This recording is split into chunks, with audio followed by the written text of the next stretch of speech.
Joy Francis, Executive Director of Words of Colour Productions. I'm here with Madani Younis, who's the Artistic Director at the Bush Theatre in Shepherd's Bush, and we're here to talk about his work and his plans and his goals. Madani, good to see you, and notice that we're coordinated. You're in black, we'd even discussed this with each other. I know, it's amazing. It's what powerful people must wear. I think so, isn't it? Very arty as well. Mm-hmm. Now, you've been here, like I said, since 2012. But you seem to, well, I'm not going to say seemed, you've achieved a lot in that time. Before we look at that, what I wanted to ask you is, because we hear the word bandied about artistic director, but what's your interpretation of that role?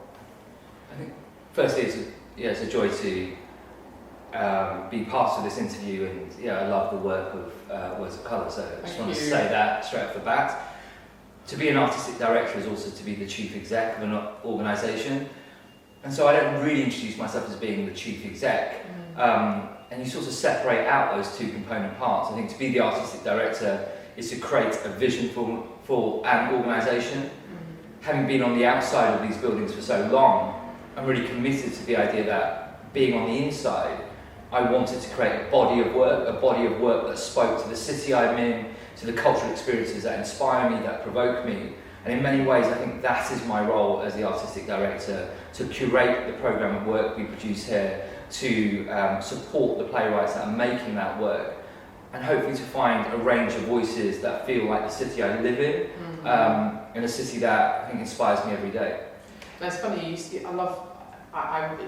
curate resonates with me because, it's also about heritage and legacy, because once you curate, it's there for future generations to see.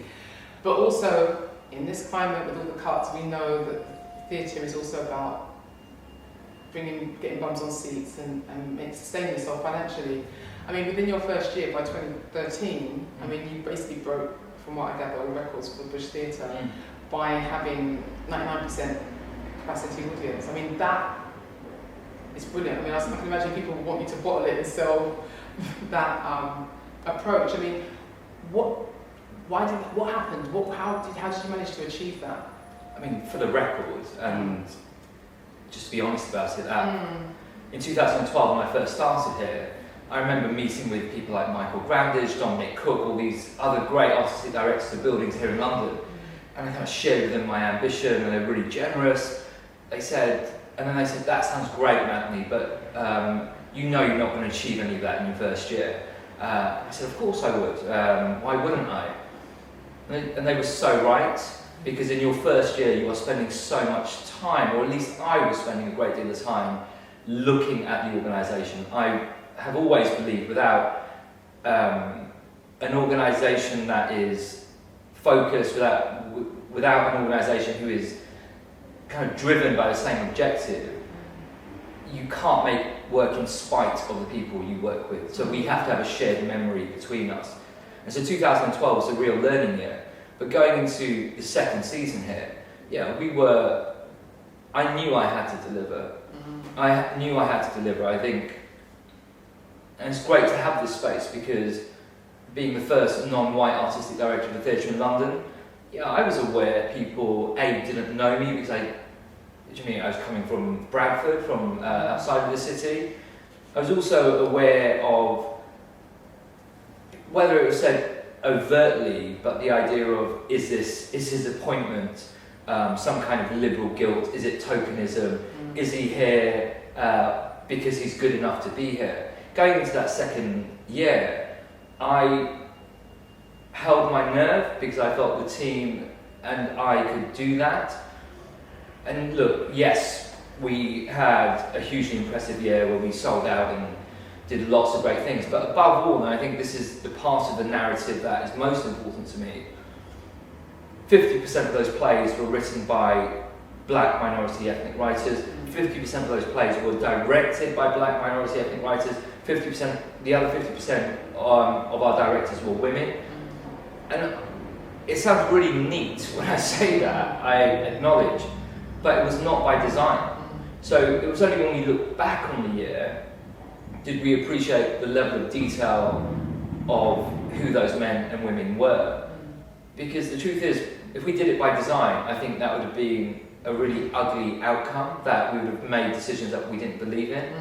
but actually what we backed were the artists that we really wanted to work with, and those artists, it would be fair to say, don't necessarily look like the artists who have historically worked in this building over its previous 40 years, but I knew that was my opportunity, that I believe whatever we do, whatever I do during my time here, it will not necessarily be better than what's gone before me, but it will stand out because of the very nature of the men and women, the artists we have programmed, because it will be saying something different, and that is whether the next artistic director chooses to carry that work on is up to him or her, but to myself, I know we are creating a body of work here, and that's what really inspires me.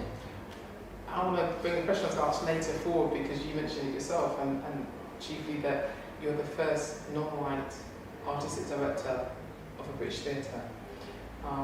We now have India, we were seeing a tricycle, but how does it feel to have that title in a way? Technically speaking, I'm the first non-white artistic director in London.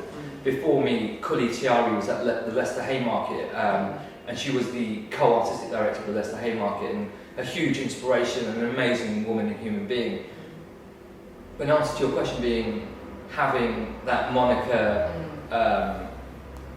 it's bittersweet, it has to be said. It is bittersweet because I sit here and acknowledge there have been great men and women, and I use black in the truest sense of the word, who have come before me, who should have been sat in these positions, not just here at the Bush, but across the cultural landscape of the city. It is perverse to even think that for a city that has historically been influenced by so many men and women, that culturally we have been so monocultural in our existence.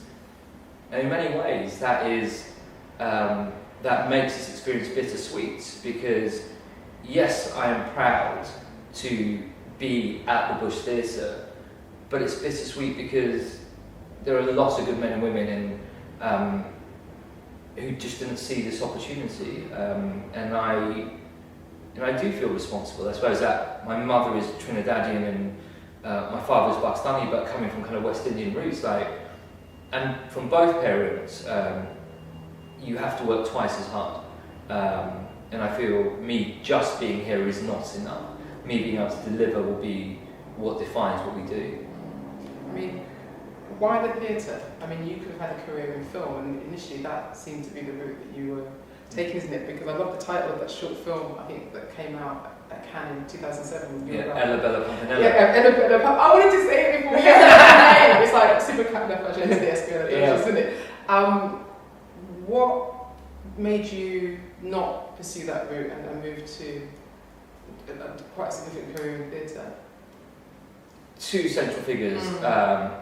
The work of Derek Walcott, a Nobel Prize-winning playwright, who has inspired me since childhood, since my mother first introduced me to his work, obviously from the West Indies and being from Trinidad, people like V.S. Naipaul, etc., etc. And if I can use a little bit of foul language, I suppose what I'm interested in above all else, my mission as Madani, as an artist, is to up culture in order to reveal our true humanity to one another.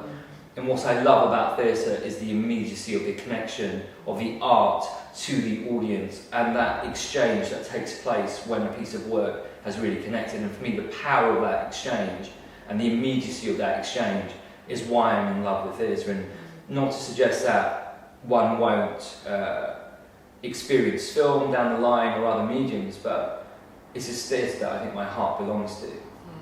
And you mentioned about being in Bradford, working in Bradford, and I mean, you were artistic director at the Freedom Studios in Bradford before you came here, isn't it? Why the move to London, and what's the difference? How have you changed as a creative since being here? I grew up in and around London, so I knew it throughout my childhood, and I went away to university, and when I left university I came back to London, applied for assisting positions, intern or whatever the equivalent was then, positions in these buildings, and for all of the applications or letters that one submitted, I had like 0 responses. And bear in mind, one had just said 3-4 years earlier to my parents that this was going to be a career that I had, and coming back, and I appreciate that was part of the struggle. And you really understand, I really understood who theatre belonged to in that moment in my career. The opportunity presented itself to take a job in Leeds, working for Red Ladder Theatre Company as the director of a project they were running at the time called the Asian Theatre School. And I knew, I still know this, look, I'm going to go where the work is and where I feel creatively the most fulfilled. Leaving Freedom Studios, a company that I created with other artists, but leaving a company that I led was one of the most difficult decisions I've made in my career to date. The promise I made to myself about Freedom Studios when the company first formed was that I would leave when the company had produced a body of work, was financially in a strong position, in order that someone else could take the opportunity and did not have to start at the beginning. I also left Yorkshire because I think sadly for many buildings around our country we have a bottlenecking of leadership, and in terms of some of these buildings across our country, their ability to see beyond the familiar seems to be extremely hard for them as institutions. I'm here in London and here at the Bush because it was an opportunity that I wanted to seize, and I knew all the risks, and I wanted to see if, having been on the outside of these buildings for so long, having felt like I was disconnected to these spaces for so many years of my creative life, that being on the inside, could I affect some kind of change? And for the artists that I worked with, having that conversation about having been offered the job, people were really torn about whether or not I should come to the Bush, whether it was the right move for me, and whether being within a building and within a particular sort of London theatre ecology, whether I would have to ultimately give in artistically, whether I'd have to ultimately compromise in order to get by. But I think what being here at the Bush has done is allowed me to start artistically stretch and grow both my taste, my influences, and that has been an enriching part of this whole experience, that I, as an artist, have just found other parts of my creative self that I don't think I was really connecting with, say, at Freedom Studios in the same way, at least. It's funny, but then I'm just thinking about your answer to the question about how you see the role of being artist director. It feels like that's another element to it now, in terms of your own, you taking risks and developing yourself artistically, and not knowing what direction you're going to go into, you know.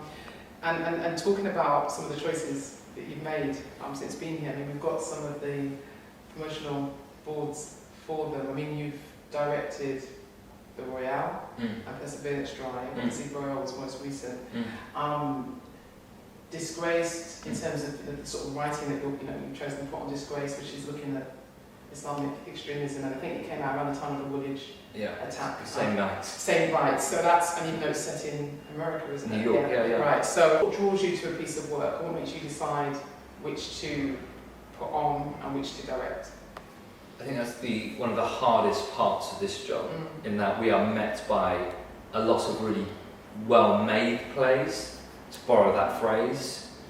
I suppose for me, there's a group of readers here at the Bush, like the senior producing team, essentially the group that reads here. And we know the plays we commit to producing are plays that are looking at the world from a less familiar vantage point. A vantage point that we feel we do not see enough within theatre. And sometimes that means we're taking a leap of faith in some instances, but also conversely, we believe if we don't do it, who else is going to do it? And I'm really proud of the shows. I mean, I have to give a shout out to Kush Jumbo for Josephine and I mean, which closed in New York in February of this year, 2015. I mean, again, alongside all of the shows you've referenced, I think Kush is kind of typifies that as well. Act for Change, set up, by Madani Younis, who's an actor, frustrated at the lack of progress, particularly around actors of colour, directors of colour, producers of colour, and also looking at women in senior roles and disabled performers and actors. What's your view on not just Act for Change, but what they're saying about the industry? We must give a shout out to Act for Change. We must give a shout out to Jenny Seeley, to people like Paulette Randall, to Hassan Muhammad Ali, and the list of names, to Jatinda Verma, to Michael Buffon. The list goes on. I think the diversity question has become such a significant question for the cultural sector as a whole, both subsidised and non-subsidised. We have seen shifts in the last year in the way that BFI, the British Film Institute, looks to engage with a much more diverse group of men and women. We've seen Sky also take a view about its 50-50 split. We've seen Channel 4 rewrite a policy entitled 360 Diversity, which was launched last year. And we, as the subsidised theatre, cultural sector, are also encountering this question. And so I think all of the work that's taking place by individuals, by groupings of individuals, have all been really powerful. And my own personal take on this issue is it took the death of Stephen Lawrence and the writing of the Macpherson Report for us to address the institutional racism that exists within parts of our society. And as we continue to mourn the loss of Stephen Lawrence, we welcomed that moment of self-critique that took place. And I think one has to also remember that as hard as that report rightly was on the police force and other parts of and other institutions, there wasn't an exception that was made for culture. Somehow, culture wasn't suddenly deemed to be somehow removed from that problem of institutional racism or inequality. It wasn't somehow seen as being ahead of the pack in that regard. We are in no different a position to any of our other institutions or areas of other sectors in our country. And there is something over the last, if we think since 1997, since the introduction of the Labour government, we have seen advancements in certain areas of government policy with rights for our disabilities, within the areas of disability. We've seen movements and ideas of access. We've seen these advancements. We've seen the Arts Council over that period now develop, introduce various forms of monitoring. We've seen stipulations made in terms of contracts between recipients of money from the Arts Council. But yet, in 2015, you and I sit here, and we are still asking the same question. And this question did not begin in '97. If we go back to Nassim Khan's report that was written for the Arts Council, I think in the early 80s, we see a through line that takes us back even before the 80s. Do you know what I mean? And here we are in 2015 asking the same question. And I think what we have at the moment is a policy inertia around the idea of diversity. Because I think we are still lost, because we can all keep suggesting we need better diversity. None of our policies today have enabled that. So the question I ask myself is, and I suppose the conclusion I am drawn to, we are asked disproportionately to take that responsibility as black men and women. I do not believe we can talk about diversity without first, or alongside talking about diversity, talk about the idea of white privilege in the arts, and a very particular kind of white privilege, a white, middle-class, male, able-bodied Christian hegemony. if we are not able to also ask the question of how white privilege exists, then asking and what white privilege enables in our sector, to talk about diversity as somehow being by itself and not talking about the binary within which it exists, we are somehow saying the responsibility lies on us. And I think the greatest misnomer that is put at our feet is the idea that black work is not excellent. And I feel this is the greatest myth that is sold to us. Because on the one hand, we are told as artists that in order to succeed, we must first learn how to fail. For surely that is how artists become great. But yet we are saying, for black artists, if you are not excellent, and what's an excuse to make? Excellent in whose eyes? An establishment that is monocultural, that has not sought to engage with us at any kind of advocacy level. We are then saying excellent in your eyes. And I find that whole conversation to be dishonest in where we are at this moment. And I suppose to conclude this point is to say simply, the issue of diversity is, look, if someone said to me, as part of a bigger solution, Madani,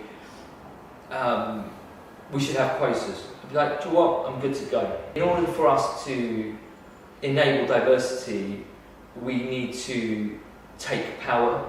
We need men and women who are in positions of power, like cultural power. So we are not subservient to someone else's storytelling of who we are in this country.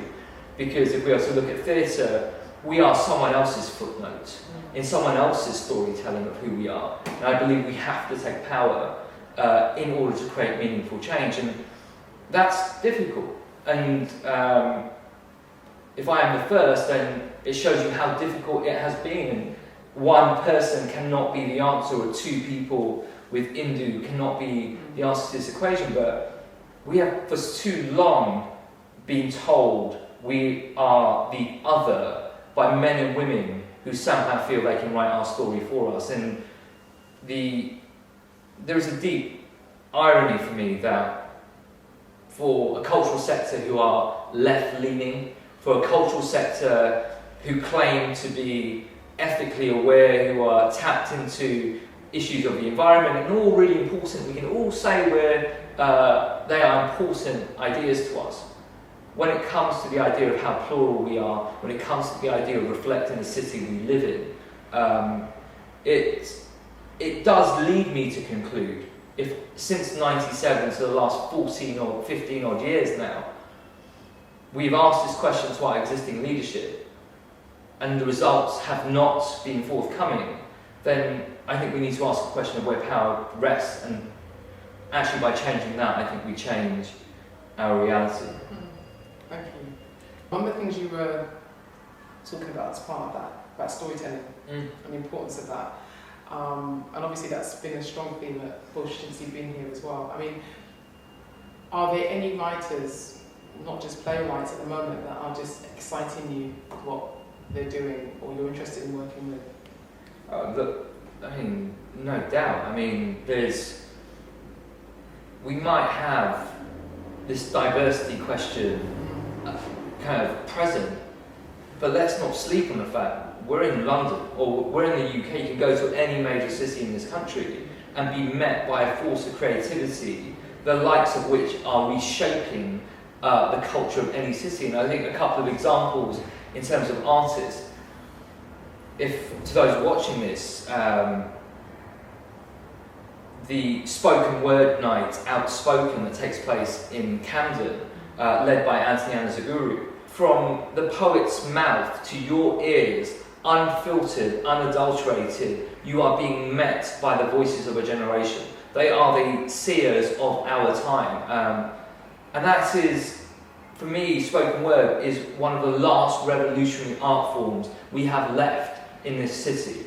And when you see, and what I love about Outspoken as a night, it's like the gold standard of spoken word. Like, I'm so pleased I'm sat in the audience, because I don't profess to be a spoken word artist, but I cannot imagine how those artists are feeling whilst they're waiting to go up after someone else has just given an amazing kind of set of poetry, because you are met in that room by men and women who look like us, but also men and women who are clearly coming from the city, are wearing suits.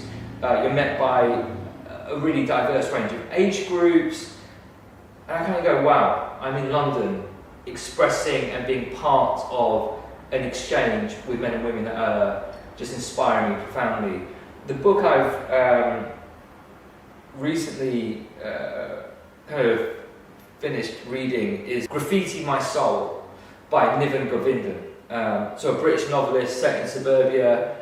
I mean, there is, I could go on, so yeah, Niven Govindan, amazing book, read Graffiti My Soul. Beautiful, beautiful, uplifting, coming of age story. I'm a huge fan.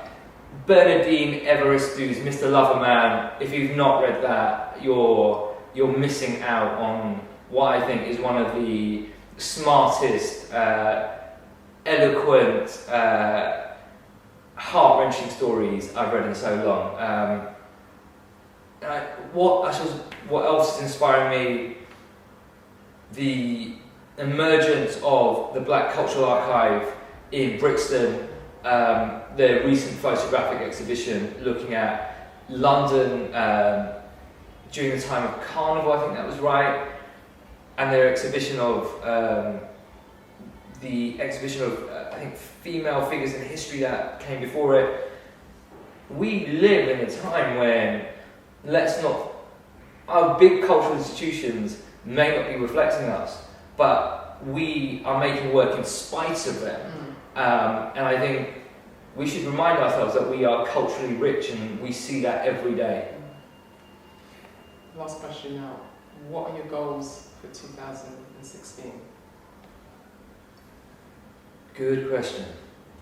I think it is to continue to build on what we have achieved so far, continue to feel like we are a building that is porous, that is open, that is plural, to make work that continues to kind of reflect, inspire and provoke our communities.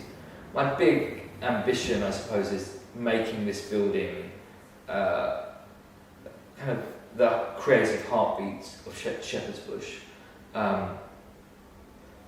Look, this year, I could say to you, this year, Josephine and I was on in New York, Disgrace finished from Broadway, The Herd is on at Steppenwolf in Chicago.